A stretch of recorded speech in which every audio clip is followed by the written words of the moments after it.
दोस्तों आज फरीदाबाद और सराय काले खां के बीच का रोड खुल गया है। आप 20-25 मिनट में आप रेलवे स्टेशन जा सकते हैं, कहीं भी जा सकते हैं। ये सीधे फरीदाबाद रोड जा रहा है और इधर ये जा रहा है उधर सीधे सराय काले खां।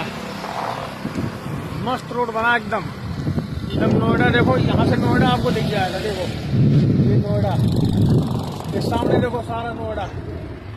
ये देखो गाड़ियां आ रही है और जा रही है। नया जो मुंबई एक्सप्रेसवे का फरीदाबाद का जो रोड खुला है, बहुत जबरदस्त रोड है। ये देखिए, और ये देखिए सीधे वहीं जाएगा फरीदाबाद। ये आपको मैं दिखाता हूँ। देखो ये नोएडा है, ये देखो नोएडा, ये नोएडा है। इतना बढ़िया लोकेशन है, बहुत मस्त।